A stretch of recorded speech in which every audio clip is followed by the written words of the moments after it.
I am Marin Thatcher, 36 years old. I used to believe that if I stayed patient, kept quiet, and took on the tasks no one else wanted, then one day they would look back and see I was part of the family too. But then a wedding invitation arrived at my cabin with the wrong name and no room for me in it. "It's not personal," my sister murmured, handing me a glass of champagne, her eyes scanning the lighting on stage, not me, and I understood some places are never offered, only borrowed when they need someone to fill the empty space. Sometimes absence is sharper than rejection. The email arrived with no fanfare tucked between a pharmacy coupon and a reminder to update my antivirus. Subject line, Hartley family, Mom's 70th, no greeting, just logistics. I opened it, expecting an afterthought, maybe dessert duty or folding napkins. Something small, something safe. Evelyn had formatted it like a spreadsheet. Names in bold tasks, neatly color-coded. She was handling the venue and guest list. Jonathan and Eliza were in charge of decorations. The kids, those tall enough to hang banners, would help with the backdrop for the memory wall, and beneath it, a line in blue family photo at 4 p.m. Don't forget matching navy. I read it once, then again, then slowly, each line, each cell. My name wasn't there, not in the header, not in any task, not in the note at the end that read, "Thanks, everyone. Let's make it special for Mom." I scrolled down, checking for a forgotten CC. Maybe it was a separate email. Maybe mine bounced. I checked the sender's address. Evelyn. Same as always. Same clipped signature, Evelyn Hartley Events and Development. There was no sign of me anywhere, and no sign I'd ever been meant to be. The silence inside the message was louder than anything it said. I left the email open on the screen and went to the drawer where I kept the loose things, safety pins, receipts I never filed, and a hair clip shaped like a brass leaf. It had tarnished over the years, the cheap gold peeling at the corners, but the hinge still held. I hadn't worn it since I was 15. That year, Mom had left it on my pillow in a small box with no card. It was the only birthday gift I remember receiving from her directly. She told someone later it was a clearance item she picked up just in case. I held it for a moment. The metal was cool, lighter than I remembered. Then I tapped on Evelyn's name and called. It rang 4 times. Then she picked up with a kind of brisk brightness that felt like opening a window into cold air. "Oh," she said, when I asked about the email. "Yeah, I figured you saw it. Just a few things to sort out before the weekend.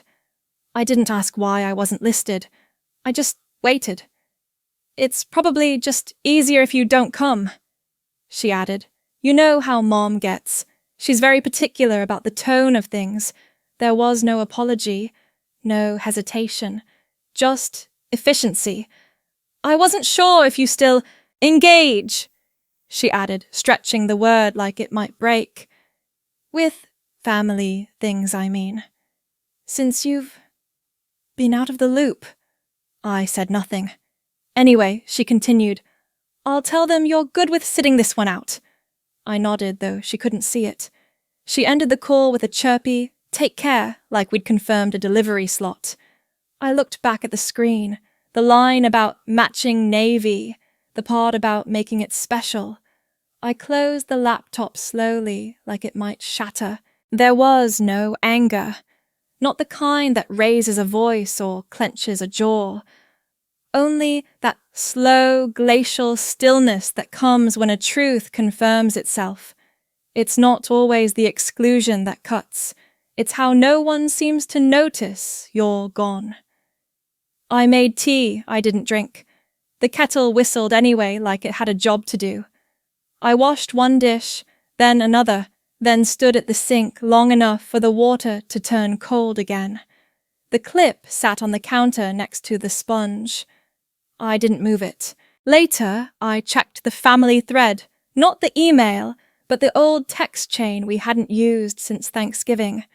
New messages were trickling in. A photo of folded linens, someone debating whether to use gold napkin rings or pewter. One cousin posted a picture of the invitation card, a pale cream rectangle with pressed flowers and a script that said, "Celebrating 70 years of grace."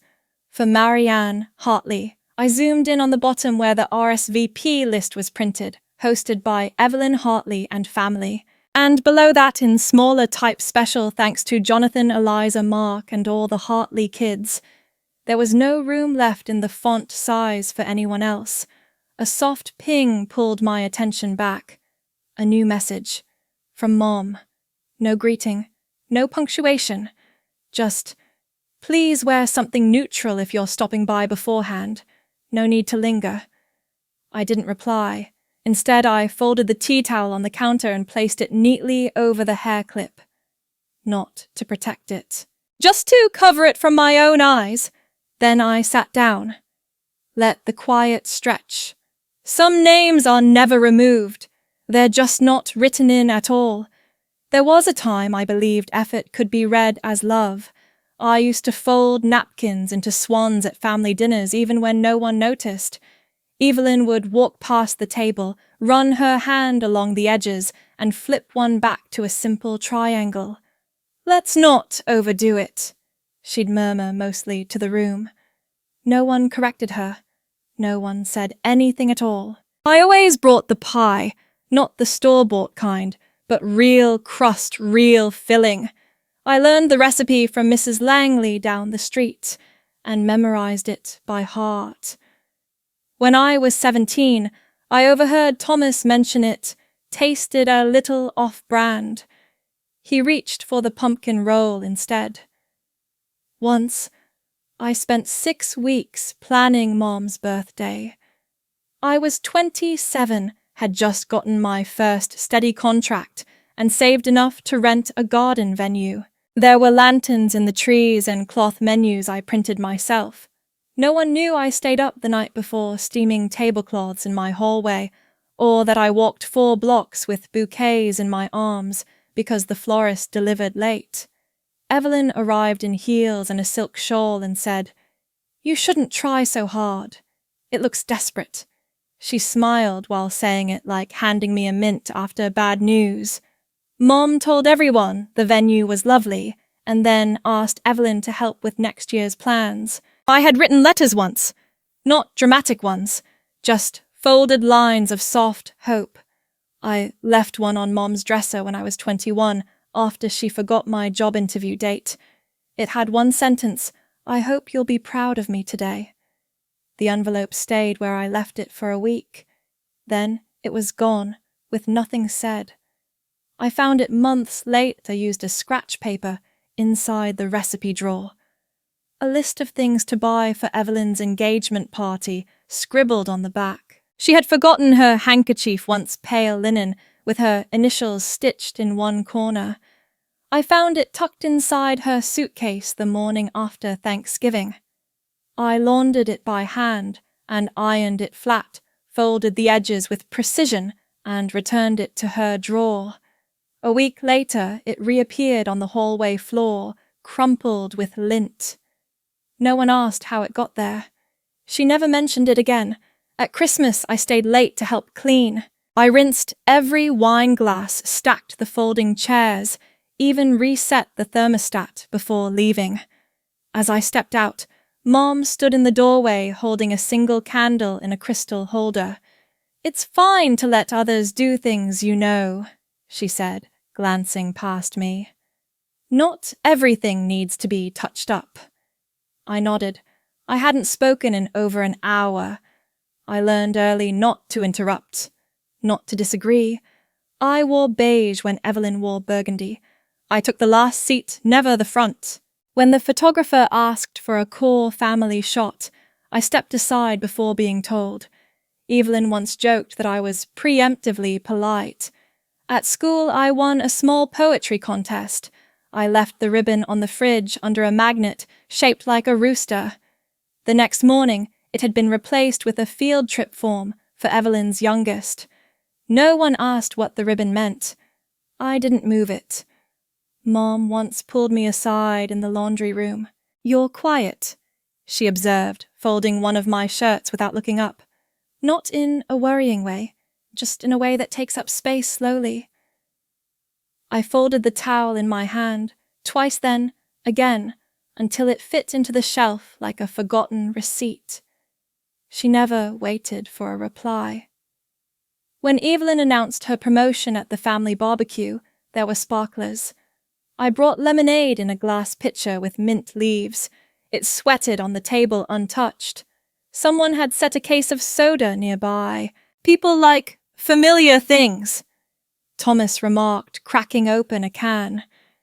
"You always bring the strange stuff. I offered to take a family portrait once.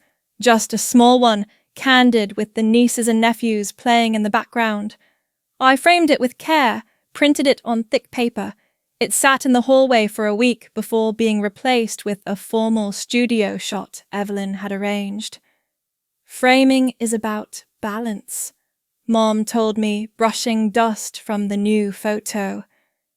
The other one looked a little uneven. I didn't ask where mine went. It's easy to become invisible when you're too careful. I thought if I moved softly enough, they'd have to strain to hear me, and in that straining, remember I was there.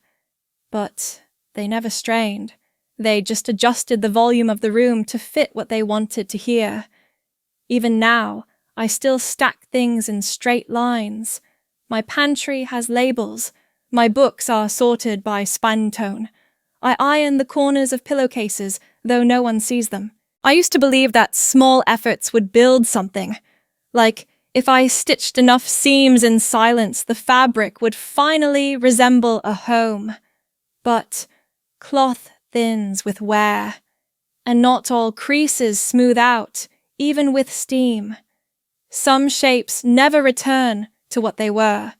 Some absences are so precise they feel etched. I once received a school award for a handmade diorama, the kind with tiny windows and paper stairs, everything glued in quiet layers. At the dinner table that night, I placed the certificate beside the bread basket. Thomas unfolded it, gave it a glance, then passed it back like a napkin. Well, Evelyn got into Cornell. That's a real win. No one touched the bread after that. I watched the butter soften, then disappear into the folds of the cloth. The certificate never made it to the fridge. I folded it into a drawer beside expired coupons and old appliance manuals. Later that year I had strep and stayed home for 4 days.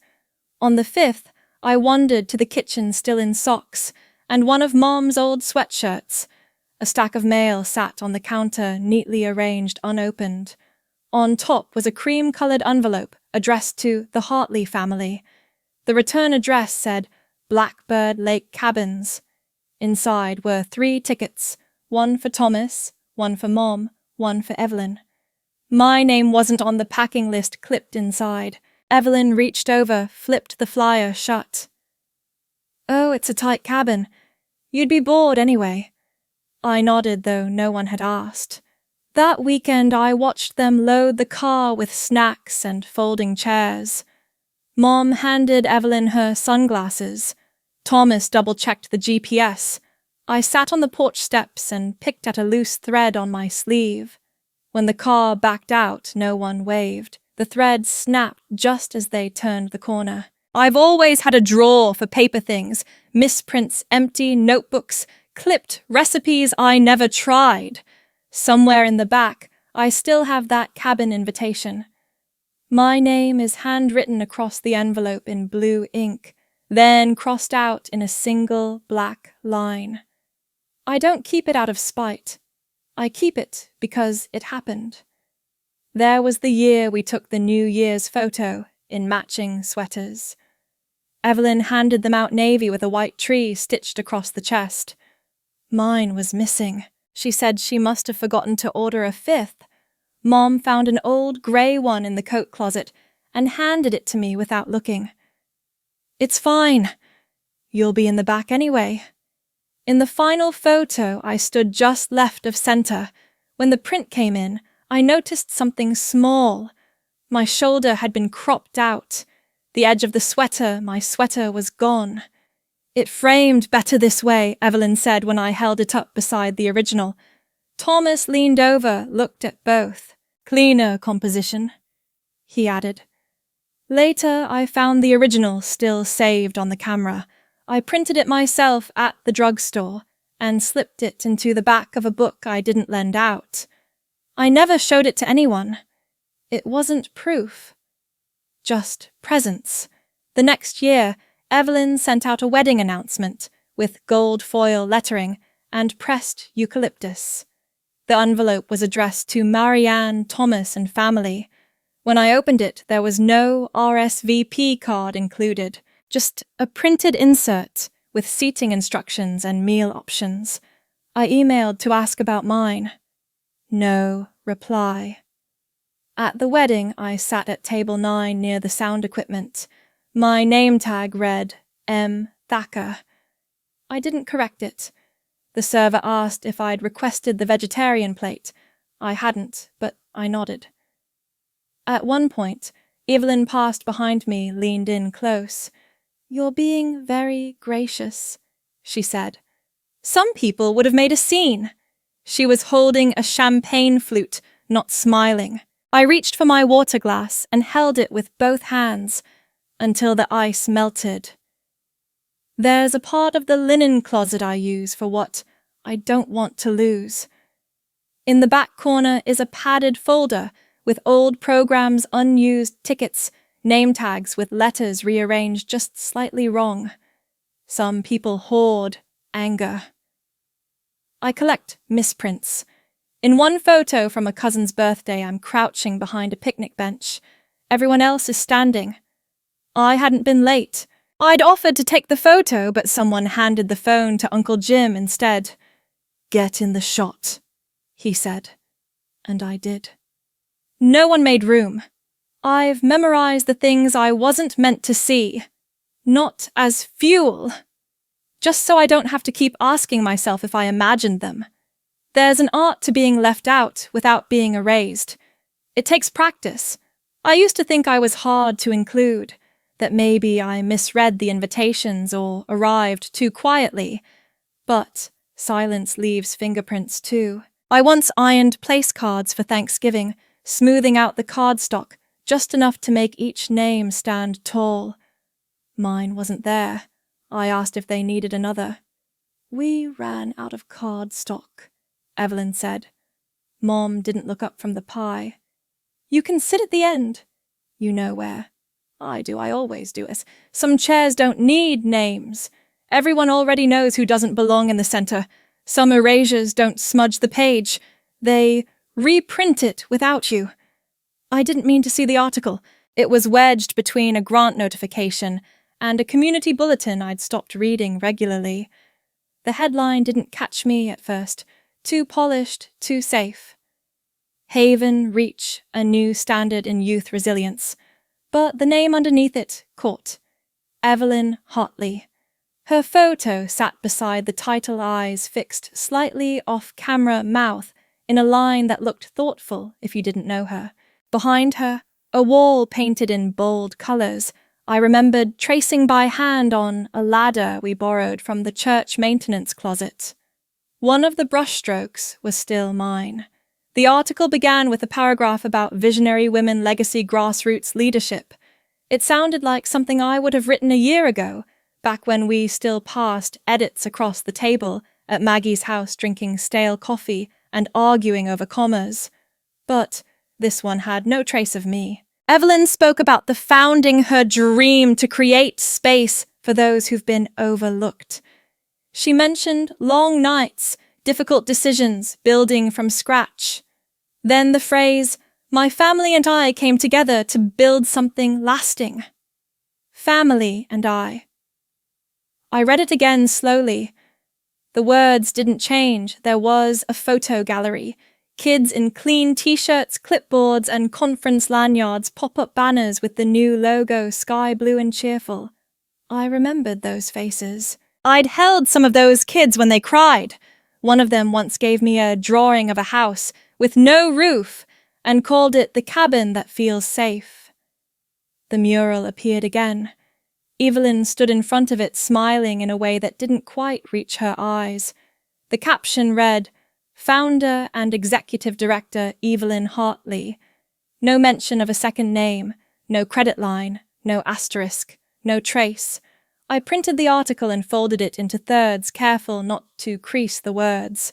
I didn't read it again. It was already memorized.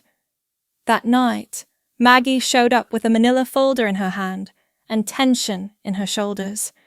She didn't sit, just placed it gently on the edge of my table beside the chipped ceramic mug. I always gave her the one with the faded phrase, "You tried. Good job." She didn't touch her tea. Inside were 3 pages. The incorporation papers. On the final line, Board approved E. Hartley. Not Evelyn and Marin, not co-directors, not contributors. Just one name. Sealed. There was no line for the hours I spent cold-calling donors who never called back. No clause for the nights I fell asleep editing curriculum in the back corner of the public library. No footnote for the sketchbook I filled with design ideas when we couldn't afford a graphic artist. I closed the folder. Maggie touched the rim of the mug once, then left without speaking. The next morning I typed a short email to Evelyn. I didn't accuse. I asked. I used words like, "Just checking and curious if and might be a mistake." Her reply arrived 3 hours later. 2 lines. "We just thought it would be confusing to bring your name into it. You're too sensitive for the spotlight. No punctuation after spotlight." I read it 5 times. Not because I needed clarity, but because I wanted to confirm what was already true.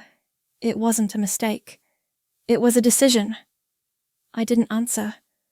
Later that week, my phone buzzed with a familiar name. I didn't plan to answer, but I did. Muscle memory, maybe.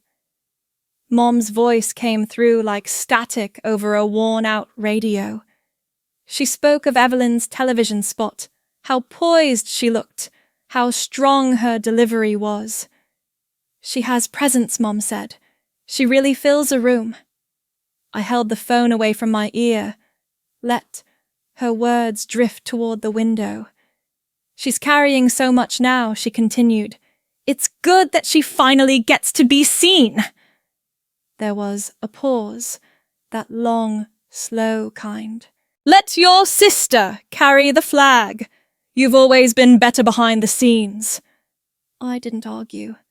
I didn't explain that I'd built those scenes, that I'd painted the backdrop, laid the cables, set the lights, that I'd written the first draft of Evelyn's founding speech in a notebook she never returned. Instead, I looked at the corner of the living room where my original design sketch still hung pinned crookedly to the corkboard I'd never gotten around to fixing. The old logo had bark lines and unbalanced branches. It wasn't beautiful, but it had weight. The new one looked like something printed on a bandage. I pulled out my old project journal, the one with frayed edges and coffee-stained pages. There, under Phase 1, were the earliest notes dates, diagrams, names of the first youth participants, some crossed out, some circled. Beside each name, I'd scribbled observations, small things like silence, hates overhead lights, won't speak if her shoes don't match. I flipped to the last page, a list I'd made during a stormy weekend when the funding fell through. What we keep if it all collapses, the cabin, the stories, Maggie's faith, that one flashlight that always works, a name, maybe mine. I never shared that list. I didn't need to. I found the flyer that came in the mail a week later. Someone had forwarded it from my old apartment address. On the front, Evelyn standing with folded arms under a headline, celebrating Impact Haven Reach Gala. On the back, a list of sponsors, and under special guests, a phrase that stung more than any omission: the Hartley family team. I didn't tear it. I didn't toss it. I slipped it into a clear plastic sleeve with the article, the incorporation papers, and a copy of the new logo. Then, I opened the bottom drawer of the old sideboard where I kept warranties for appliances I didn't own anymore, and laid the sleeve flat beneath a stack of expired field trip slips and a sealed envelope addressed in my mother's handwriting that I never opened. There's a point where forgetting becomes easier than fixing. But this wasn't forgetting. It was removal. I thought about the name I once practiced signing at the bottom of letters: Marin Thatcher, co-founder. The curve of the M. The awkward length of the last name. I don't remember when I stopped practicing. I used to believe that what we build would speak for itself, that sincerity quietly applied would leave a mark. But sincerity doesn't leave fingerprints. Paper does. There was never a conversation, no confrontation, just paperwork, just print. I never heard Evelyn say I didn't belong. She simply published the version where I never began. There is a kind of silence that doesn't arrive all at once. It accumulates, folded between tasks, layered into calendars, hiding in polite phrases that no one questions. I began clearing my space in the way I used to clear table settings after dinner, one piece at a time, without needing to announce that the meal was over. The letter opener, the old file folders with curling corners, the loose paperclip chain I'd formed during long calls. Nothing important on its own, just evidence of someone who had been here. No one noticed, or if they did, they allowed themselves not to. My office had never been mine, not in the way Evelyn's corner room was hers with its 2 chairs and freshly cut flowers and framed certificates. Mine was a storage alcove, converted with just enough room for a desk and a chair that creaked when I leaned too far left. No one assigned it to me. I simply started using it, and no one objected. That was how things usually went for me, permitted never, invited. I packed my bag without fanfare. I didn't use a box. I chose what to take with more instinct than strategy. A notebook I'd used for tracking early project interviews, a printed draft of a grant proposal never submitted under my name, a fountain pen set wrapped in soft muslin, the one Aunt Joanne had handed me in the spring before she passed. "You'll know when to start," she told me, tying the wrap with trembling fingers. I hadn't known then. I still wasn't sure now. But I took the pens. The cactus I'd brought in last year sat in its ceramic pot roots, hardened from inconsistent care. It hadn't grown, but it hadn't died either. Mom once brushed her hand past it during a visit and said, "Why would you keep something that doesn't even try to bloom?" I left it on the desk, scented and watered. A deliberate act. I opened my laptop and composed the message carefully. "Thank you for the time. I'll be stepping back from the public side of the project. Wishing the team well. M. Thatcher." I paused with the cursor hovering over the send button. Not because I doubted the message, but because I knew once I sent it, I would not be able to take it back. Not the content, just the clarity. This was the first time I'd made a decision without waiting to be given permission. I pressed send. The reply count stayed at 0 for most of the day. Until Maggie's came. "Let's talk." Somewhere without their shadows. I didn't reply. Not yet. I folded her message inward like a corner of a page I wasn't ready to finish. Outside the office, the hallway lights flickered with the same dull buzz they always had. The wall of press clippings remained untouched. Evelyn beside the governor. Evelyn on a panel. Evelyn shaking hands with donors. Once a child had pointed at one of the photos, and asked if the other woman in the background was the helper. That was me. Not mentioned, not framed. I walked past the shared calendar board. My initials had already faded from overuse. Evelyn stood out in red marker loops, sharp and definite. I uncapped a black pen and drew a line through my name on the final week. No one was watching. No one would ask. The family chat was easier to exit than I expected. Us, Hartleys. I tapped the settings, scrolled and clicked. Leave group. A box popped up. Are you sure you want to leave? I pressed. Confirm. It felt like brushing off lint that had been there long enough to feel like part of the fabric. No notifications followed. No message asking if I had meant to do that. No blinking indicator of absence. In the cabinet, I left behind a tin box labelled Misk. It held things I had brought in quietly over the years, extra binder clips, sticky notes in faded pastel, a pair of scissors that didn't quite close right. Things no one would credit or miss, but would use. I returned to my desk and retrieved one last item, a folded piece of paper I'd tucked behind the corkboard. A list written during the early days of Haven Reach, when everything was still makeshift and nothing felt stable. I'd titled it in block letters, What Can't Be Tracked. Beneath it, stillness, recognition, warmth, quiet, pride, invisible labor. I folded it again twice this time and slipped it into my folio beside the sealed envelope with Mom's handwriting I'd never opened. The hallway echoed faint footsteps. Evelyn passed by, pausing just enough to notice the bag over my shoulder. "You're not staying for the sponsor visit?" she asked, brushing a stray strand of hair back into place. I zipped my bag. "It's fine," she added. "I'll mention your name during the wrap-up.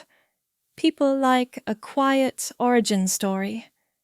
Her heels clicked twice more before she turned the corner. She didn't wait for an answer. I placed the cactus exactly in the center of the desk. Its spines caught the light, a small rebellion against brightness. At the front desk, the receptionist glanced up, then away. "Back tomorrow?" she asked, half-focused on the screen in front of her. "Probably not." I adjusted the bag's strap, stepped outside, and let the door close behind me without looking back. It didn't slam. It didn't creak. It shut with the kind of certainty that doesn't need to be explained. Later that evening, I poured tea into a chipped porcelain cup, one from the old cabin set cream-coloured hairline fracture beneath the handle. I kept it not because it was beautiful, but because it held just enough. Like me. The steam curled upward, touching the corners of the room, filling space I hadn't realised was empty. I unwrapped Aunt Joanne's pens and held one between my fingers. The ink had dried. I would need to refill it, but the weight was good, balanced, honest. I didn't start writing yet. I just opened the notebook and drew a line down the first page. Not a title, not a statement. Just a line clean and undivided, the kind of line you cross when you've stopped asking to stay. Some silences don't come from absence. They arrive when a space no longer demands anything from you. I unlocked the cabin door without urgency. The key turned stiff in the lock like it hadn't been asked to serve in a long time. I kept the red ribbon tied around it, the one Aunt Joanne always used for letters, birthday jam jars, and once a pair of pruning shears wrapped like they were a gift. Maybe they were. The lights didn't flicker when I flipped the switch. They just hummed steady and plain, casting shadows in the corners that didn't startle or shift. Dust floated in thin sheets above the floorboards. Nothing had been cleaned. Nothing had been disturbed.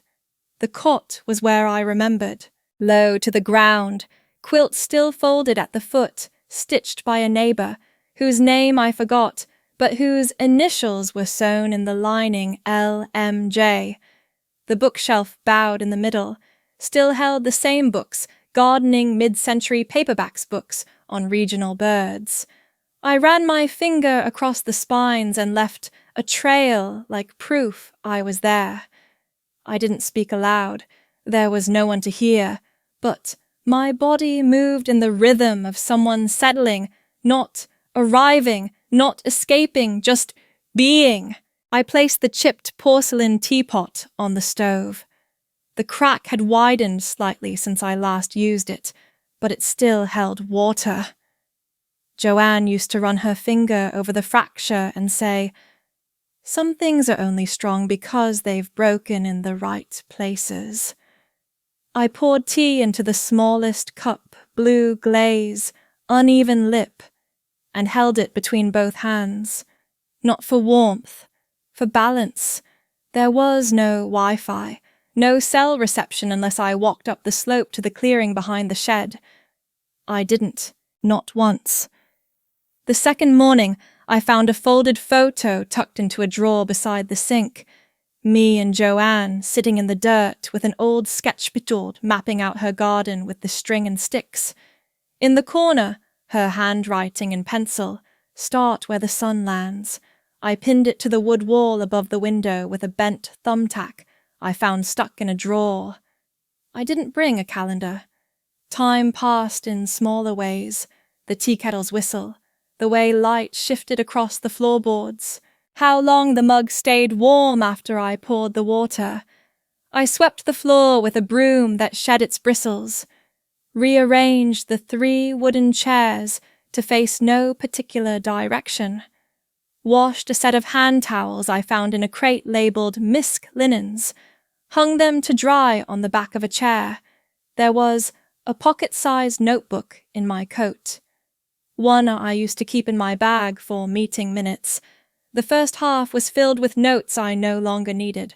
The rest was blank. I tore the used pages out and folded them into squares, burned them in the metal tray out back.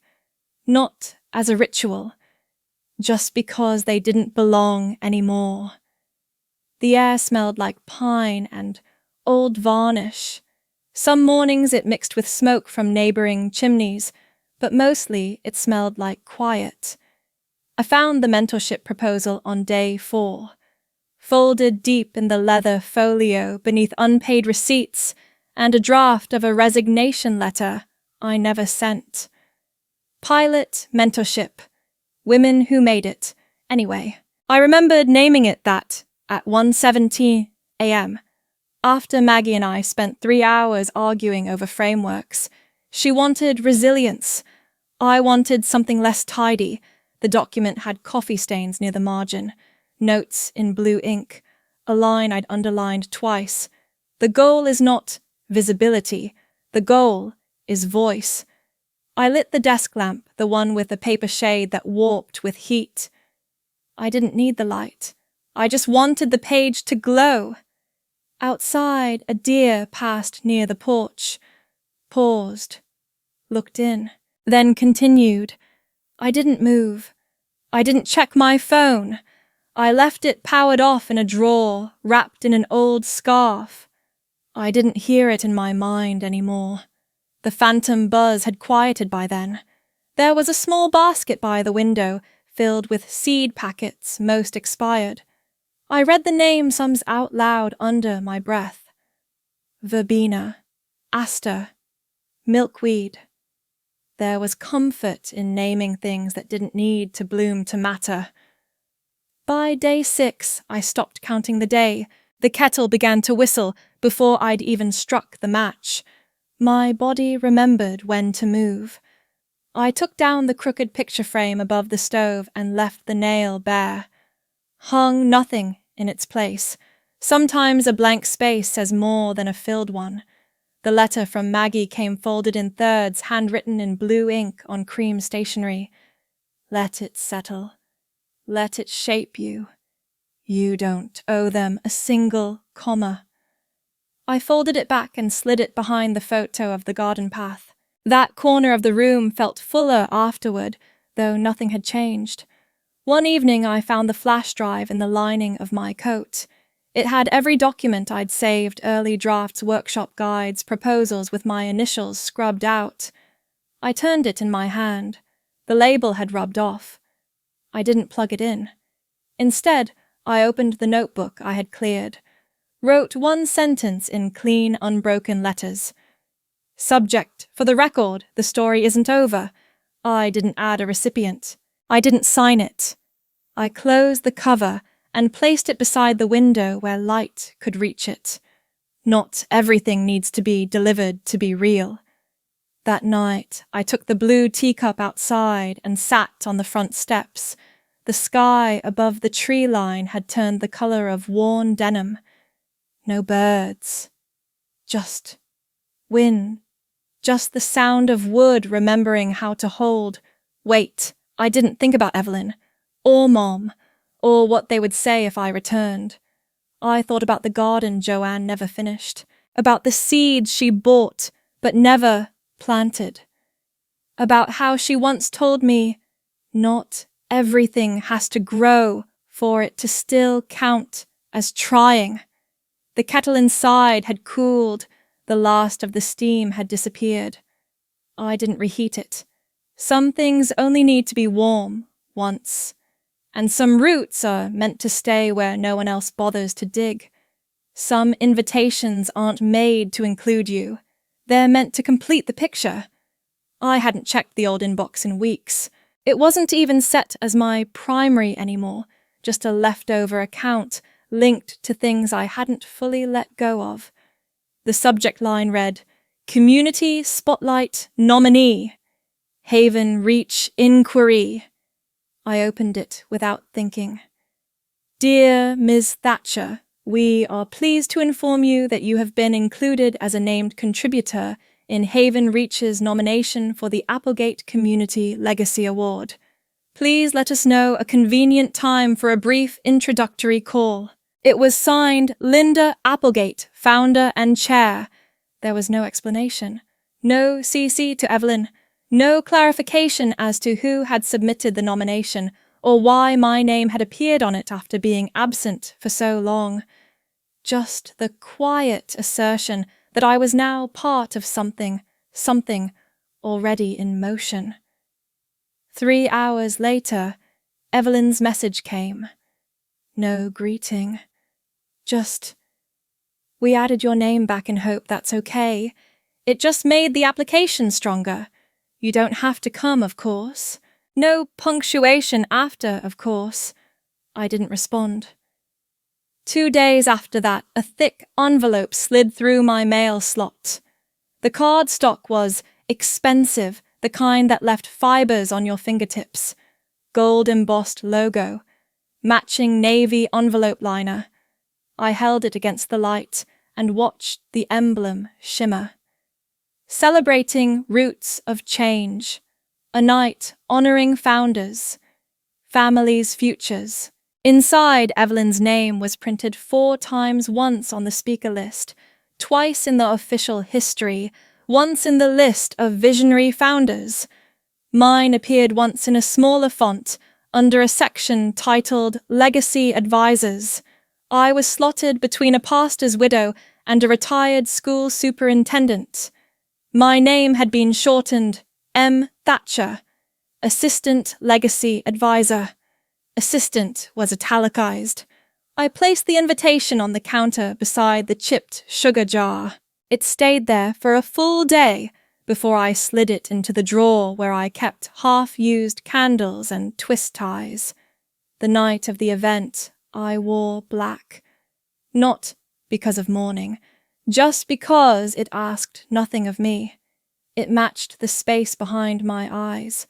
I arrived late enough to avoid the red carpet photos early enough to still be listed on the check-in sheet. The volunteer at the table didn't ask questions, just handed me a badge with a paperclip and gestured toward the ballroom. The badge had my name spelled correctly, but the title was wrong, Assistant Legacy Coordinator. They hadn't even reused the brochure's language. I pinned it to the inside of my coat instead. Inside the room hummed with soft laughter and safe wine. The kind of buzz that doesn't come from alcohol, but from people believing they are being witnessed correctly. Tables were draped in linen. The centerpieces were tall and pale and angular. I kept to the wall. The slideshow looped behind the stage. Photos from Haven Reach, most of them newer. Volunteers smiling in matching shirts. A young woman holding a graduation certificate. The old logo replaced by a brighter version with rounder lines and softer edges. In the lower corner of one slide, the caption read, "Family, Vision, Forward, Together." I found a chair near the exit. It wobbled slightly, and I didn't fix it. From there, I could see Evelyn approach the podium. She wore velvet, deep blue like ink that had dried just slightly too long. Her earrings caught the light whenever she turned her head. Her voice came through clear. Trained. "We began with just a few hands," she said, "and a shared dream that no one's voice would be left unheard." She paused long enough to let the line settle. This work was always about our family. The kind that shows up, the kind that holds. There were nods across the room, glasses lifted, silverware stilled. At one point, she motioned gently to the back of the room. Her timing flawless. "My sister Marin is here with us tonight. She always believed in the quieter parts of the work. I did not stand. I did not wave." One woman beside me turned halfway and whispered, "Oh, how sweet." I smiled faintly like a reflex. I was already watching the next slide fade in. When the speech ended, applause filled the room like warm water. Evelyn stepped down her posture, still part of the performance. People clustered around her, around the bar, around any excuse not to sit alone. I moved toward the edge of the refreshment table. The room smelled faintly of citrus oil and starch. Evelyn appeared beside me. She didn't say hello. "You look rested." I said nothing. She reached out, 2 fingers lightly brushing the cuff of my sleeve. Her nails were manicured in a pale pink that reminded me of glass. "Smile for the donors, Marin. It's not personal." She was already turning away. I looked down at my name badge. The plastic cover had fogged slightly from my breath. I took it off and folded it, once then again until the edges cracked. Slid it into my coat pocket beside a packet of mints I hadn't opened. Near the far table, someone tapped the microphone to announce dessert. A trio of volunteers wheeled out trays of cake, frosted white gold flakes sprinkled on top. I didn't move. The woman seated to my left leaned over. "She said your name so beautifully. That must have meant a lot." I didn't correct her. I didn't explain that for 3 years Evelyn had sent newsletters without ever mentioning me, that when the first interviews came, she'd use the phrase "built by family" without defining who that included. That when Maggie had tried to clarify the early team, her comments were quietly edited out of the final publication. I didn't explain because this night wasn't about honesty. It was about image. Evelyn stood near the donor's table, glass in hand, back straight, smile fixed in its correct range. Her photo was already being taken. One of the interns held up a phone angled perfectly. The room lit up around her. I stepped into the hallway. Dimmer there. Quieter. The carpet was thick and the kind that muffled movement. A janitor's cart sat at the end of the corridor, half-stocked. I stood still, listening. I pulled the folded invitation from my coat and held it up to the overhead light. The gold edging shimmered again, but the words looked smaller now, tighter, like they were trying to say less. I left the invitation on the hallway bench, not discarded, not placed, just left. Back inside, they'd begun a final tribute video. I heard Evelyn's voice layered over piano chords. She was quoting an old mission statement. We always believed in circles, not hierarchies. No one above, no one beneath. The crowd clapped again. Some rose for another ovation. A few wiped tears from their cheeks as if they were part of something deeply sacred. I stood at the door for a moment longer. No one noticed. The night air caught the edge of the event program in my pocket and tugged. I let it go. It floated down the front steps and onto the pavement, skittering once before sliding into the curb. I didn't pick it up. Some things are only printed to be seen once, and some names are only said when the lights are on. Some things don't need to be announced. They just begin. The soil around the rosemary bush holds water better than I expected. I press 2 fingers into the base of the roots and feel the weight shift slightly. I used to think it took a full yard, a greenhouse, some kind of certification to be the kind of person who kept something alive, but this is enough. The mornings come quietly now. I brew coffee without the rush. I sweep the porch before the sun finishes rising. There's a rhythm in having no one to impress. The cabin has changed in small ways. A wooden plaque now hangs at the gate, sanded smooth, painted with the old brushes. Hearth Project, it reads in hand-lettered ink. Below it, a line that took days to phrase and only seconds to hang, by those who stayed, for those who survived. We didn't print brochures, no launch party. Just Maggie, Leora, and I, each with our own reasons, none of which needed rehearsing. We held our first gathering at the edge of the woods, under a stretched canvas tarp, folding chairs arranged in a circle. No one had to wear a name tag. Leora brought bread and butter. Maggie lit citronella candles. I offered tea, though most let it go cold. We met every Friday after that. Girls between places. Girls who'd stopped trying to explain. Girls who could sit for an hour without needing to speak. Sometimes they helped plant tomatoes. Sometimes they asked for notebooks. Sometimes they just watched the birds and didn't flinch when a branch snapped. There were no headlines, no metrics, just a sense that something was returning to the air between people, something that didn't need to be earned. The first sweater I knit was for Leora. Earth-coloured yarn sleeves too long, collar uneven. I didn't apologize when I handed it to her. She put it on immediately and tugged the cuffs over her wrists. "You're better than you think," she said, tracing the shoulder seam with a smile that didn't ask for anything back. Later that night, I sat by the window with a pencil and a sketchbook I hadn't touched since college. I began drawing what I remembered from a dream I used to have, often a girl at a lake, hands cupped full of stars, spilling them into the dark. The lines came slowly, but I didn't erase any. I don't check the family thread anymore. I used to wake up wondering if my mother had messaged. Now, I sometimes go days before I realize I hadn't thought of her at all. When her last message came just a line about Evelyn speaking at a charity luncheon, I didn't open the attachment. It probably contained a photo. I deleted it without enlarging the preview. The silence between us doesn't ache the way it used to. It just is. I met with Maggie on the back steps a week ago. She had brought donation envelopes sorted by handwriting. I could tell which ones came from churches and which ones came from people who had once been quiet girls in worn shoes. "You're not angry anymore, are you?"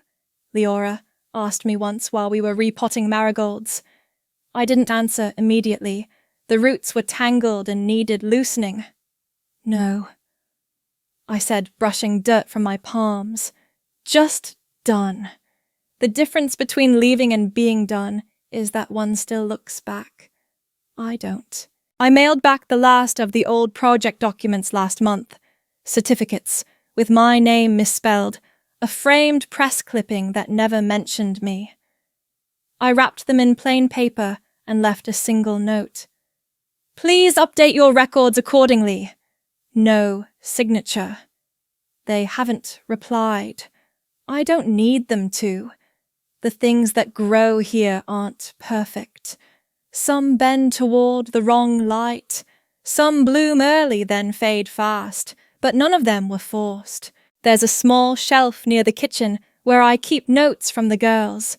Just torn corners, sketches a receipt with thank you, written in nail polish. They're not framed. They don't need to be. I look at them when the world gets too full of the polished voices, the coordinated campaigns, the family names spoken into microphones. Last week, a girl named Tasha came to our circle and said nothing for 40 minutes. Just sat, arms crossed. When she left, she dropped a pebble on the table and walked out. The pebble was painted, faintly. A star, maybe. Or a flower. I added it to the shelf. No applause, no ceremony. Only things that last because they were meant to, not because they were declared. Some names are given to be carried, others are shed quietly, like coats that never quite fit. Mine no longer needs to be written in their font. Some endings don't echo. They just close behind you like a soft door, the kind that doesn't latch, but never swings open again. The key sat where I had left it weeks earlier, bottom drawer of the desk, tucked beside a receipt for hand cream and a ribbon that once held a birthday package I never gave. I turned it in my palm, surprised at its lightness. Brass slightly dulled at the teeth. I don't remember the last time it hung on my keychain. Maybe it never really did. I didn't make an announcement. There wasn't a message to send. I simply woke before the sun and drove the familiar route passing signs I used to count when I was a child. I passed the gas station where Dad once told me only fools pay for premium, and the diner where Evelyn practiced speeches into the reflection of her spoon. The house looked smaller, hunched into itself like something trying to disappear. A crack had split the planter on the porch. Dirt spilled over like a wound that had been quietly leaking for years. The curtains were open, but the lights were off. No cars, no sounds. I stepped lightly. The key still worked. No one had changed the locks, not even after all that had been said. No, not said. Suggested, brushed under rugs, rewritten in glossy newsletters and grant brochures. Inside, the air was dry with lavender cleaner and something faintly musty like pressed linens that had forgotten their use. The coat rack stood empty. I stepped past the foyer without pausing toward the hallway that led to the attic pull-down. Third rung from the top, creaked same as always. I hadn't thought about that sound in years, but my foot paused on instinct, as if part of me still believed I might be caught for sneaking into a part of the house no one else cared about. The attic hadn't changed. The insulation was patchy, the air thick, the dust suspended like breath waiting to speak.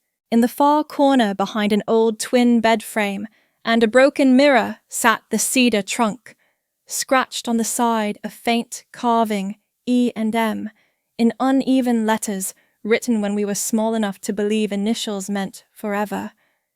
Inside beneath outdated magazines and tangled cords, I found the tin box. A faded sticker peeled at the edge. Evelyn. Keep out. The clasp never held right.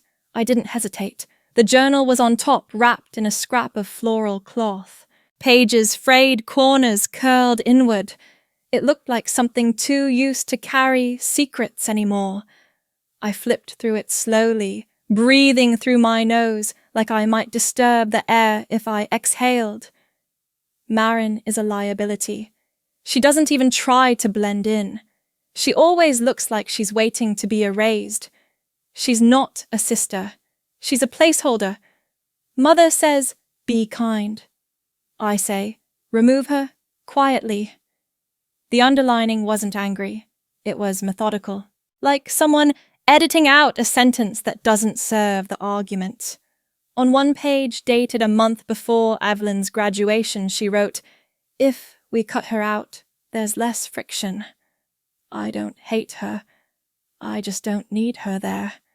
There was no anger in me, only stillness. A dried rose rested under a folded napkin pressed flat between two index cards. The petals crumbled slightly when I touched it, falling like paper too thin to hold meaning anymore. At the bottom of the tin was a photo I remembered from prom. Folded in half, edges worn. Everyone smiled, arms looped just right for framing. I had been cropped out, but I remembered the full version.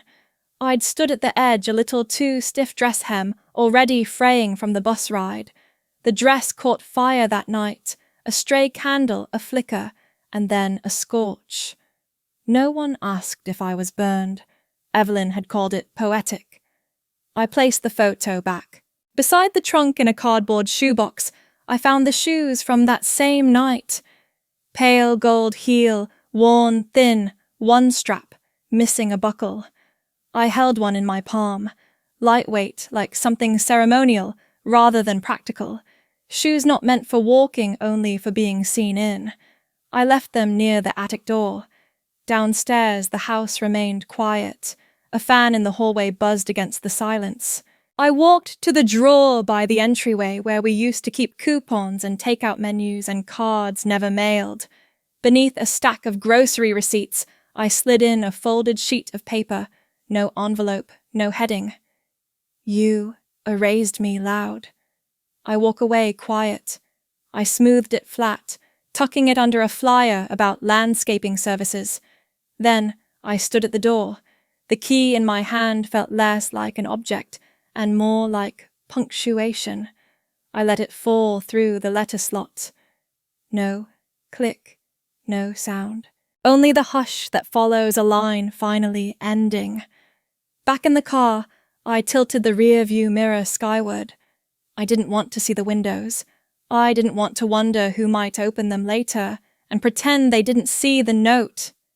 I drove without music, without rush. At the cabin, the sun had shifted slightly. I unlocked my own door and the wooden floor creaked in welcome. The wind moved through the screens carrying pine and morning dust. On the table sat a folder I had labeled "Not to Reopen." Inside, a scan of the household registry. My name had once sat third on the list beneath Marianne and Thomas. It had been highlighted, then struck through. A stamp now covered the page in bold red void. I didn't frame it. I didn't burn it. I placed it in the folder and closed it with both hands. A separate envelope thick with cardstock had arrived from the printing shop. I opened it with scissors instead of fingers, slicing the flap in one clean motion. Inside a name card. Maren Thatcher, founder, Hearth Project. No title beneath. No qualifiers. No reference to who I used to be or who someone else once said I wasn't. I placed the card on the small round table by the door. Beside it sat a vase with 3 white tulips, quiet flowers, never too showy, the kind that bloom quickly and leave behind clean stems. The kettle had cooled. I poured the water anyway, letting the steam fog the edge of the window. Outside, a squirrel darted across the gravel path, tail lifted like punctuation on a thought I hadn't spoken aloud. The cabin held no echoes, only airwood warmth. On the wall hung a small frame, a pencil sketch I had made of the house the day I moved in. I hadn't captured the angles perfectly, but it had shape. It had weight. It belonged to me. Some people wait for an apology. Others wait to be seen. I waited long enough to understand neither was coming. And I no longer need the door open to know I'm not on the other side. Some mornings don't announce themselves. They simply arrive soft around the edges. The tea had already cooled by the time I sat down. I hadn't meant to let it sit so long, but I'd grown to prefer it that way, slightly bitter the flavor settled. I wrapped both hands around the cup, not for warmth, but weight. It steadied me. Light filtered in through the small window over the sink. It landed across the wooden table, brushing the edge of a stack of loose paper. A breeze moved through the cabin, shifting one sheet, just enough for the corner to lift and settle again. I didn't move to flatten it. On the page in black ink, silence is also a sentence. The title sat centered neat, with no subheading beneath, no credentials, no byline. I had deleted that part. Outside, the porch was silvered in early mist. I could see the outline of the mailbox from where I sat, weathered wood, a little crooked. I hadn't checked it in days. No one from the house wrote anymore. I slipped on my coat and the scarf Leora had knitted. It was uneven in places, a few loops tighter than others. She had handed it to me last winter and said, "It's not perfect, but it's honest. I hadn't worn anything else since. The grass still held dew." A squirrel darted between the pines as I opened the mailbox. Inside, one small padded envelope and a folded flyer about seasonal firewood. The envelope was unmarked, no return address. I recognized the handwriting, slanted, enthusiastic, misspelled. Inside was a piece of folded construction paper. Crayon across the front, to Miss Marin. Inside, a drawing of a girl with big headphones and stars for hands. Underneath, in uneven letters, "You helped me hear my own voice." No one had signed it. There was no need. I walked it back inside, peeled a piece of painter's tape from the drawer, and fixed it to the wall above the fireplace. It joined 3 other drawings and a thank you card made from scrap paper and duct tape. This was where the family portraits used to hang before I'd packed them into a box marked unclaimed. None of the children's drawings were straight. I never corrected them. Leora knocked once before pushing the door open with her hip. A basket of bread rested on her arm. A potted mint plant nestled in the crook of her elbow. She placed them both on the counter like offerings. "It's thriving. Like you." She said it without pause, without irony. I didn't correct her. We sat together, each with half a piece of rye no butter. The silence between us wasn't hollow. It was full, like bread left to rise properly. Leora poured tea into her cup and looked toward the window. Her voice was low, not careful, just settled. "They ever reach out again?" I shook my head once.